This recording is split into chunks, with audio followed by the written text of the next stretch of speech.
hopefully we're in for a really enjoyable but busy day. And without any further hesitation, I'm going to introduce our first speaker, Shona McIntosh. And Shona is an advisor to the mental health team in government, and we've been doing a lot of work with Shona over the last year and a half, nearly 2 years. And Shona's been really instrumental in driving a lot of the change. So delighted that Shona's here. Thank you. Are we in business? Great, okay. I'd like to thank the organisers for inviting me to today, and to thank you all very much for coming to today's event. I hope, as Wendy said, that today will be the start of many more conversations around the theme of connecting people in Scotland to opportunities for self-management and social prescribing initiatives, which can greatly increase self-efficacy and improve mental and physical health and well-being. I've been asked to give some of the context and background to the Scottish Government policy drivers around self-management and social prescribing, and the hopes for the work of the National Self-Management Social Prescribing Group. So with a nod to Stephen Hawking, I am not going to attempt to explain the cosmology of Scottish Government, particularly at the moment.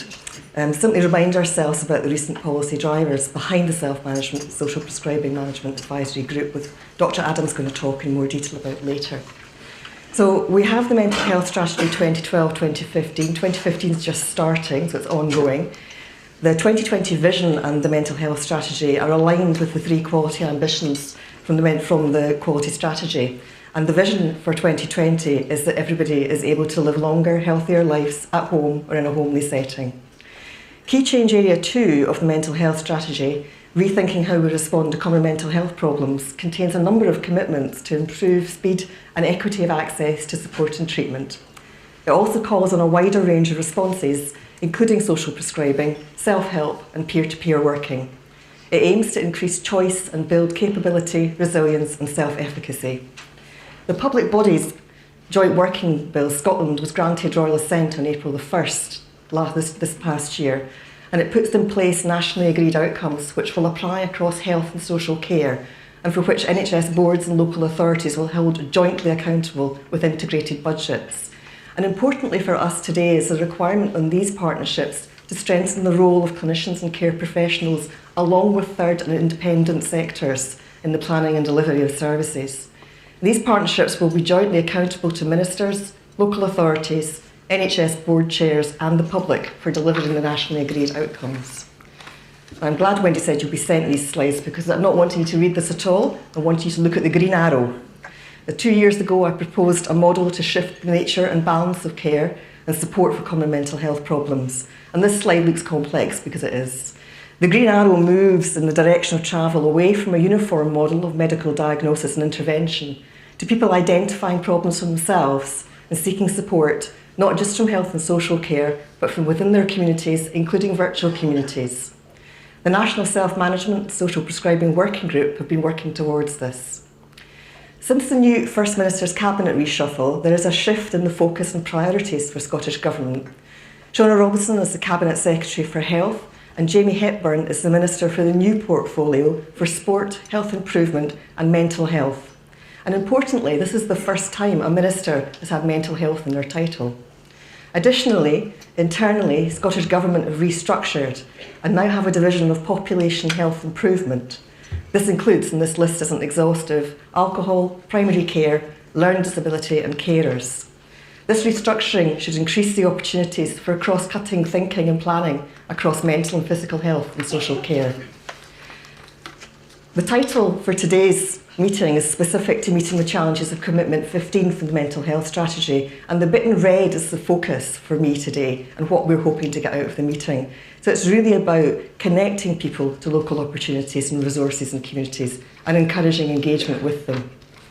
We're going to hear stories of personal recovery. We'll learn and contribute to discussions about several areas of work building happier, healthier communities, including supported self-management, new technologies and digital resources, and the House of Care framework. We'll be focusing on personal outcomes and on compassionate, empowering care and support, which addresses the big ticket issues in today's fast-changing world. This little bear is a wise little bear and concerned with the wicked problems which present in any process of change. And as I've said before, there's a good number of whats of fantastic self-management and social prescribing initiatives and projects around Scotland. They're all having a positive effect on the lives of individuals and their communities. But like Pooh, I seem to have spent a lot of time struggling with the how, and Wendy's sick of me saying how, and finding the right who to deliver on my bundle of the commitments. And I'm delighted to see that a lot of people who are the who's are in this room today and ready to work on connecting. Throughout the work, there's been a real and true spirit of co-production, and I've heard Dr. Adam refer to the need to hire the Usher Hall in order to accommodate the ever-growing number of people who are keen to drive this agenda forward. Scottish Government's looking forward to the reports and the other outputs of the National Advisory Group. These outputs will strengthen future planning, activity and evaluation, and contribute to managing the challenges of connecting people to opportunities. I'm just keeping my little bear theme going. My own input to Scottish Government on this agenda is going to end in a couple of weeks, and I'm going back to my substantive post. I'm a psychologist. And I believe that the work that you're all involved with will continue to develop, and that the next chapters will tell stories about empowering people in Scotland to live well. The work you're doing now will be taken into consideration by the Scottish Government in the development of the future direction of mental health in Scotland. So, as Wendy said, I'd like to encourage you to participate and share and learn as much as possible throughout the day. Talk to people you don't know, make connections and create, spread and scale of these when you go back to your organisations. And finally, on behalf of the Scottish Government, I'd like to thank you all for leading and contributing to work across Scotland on this agenda. Have a good day.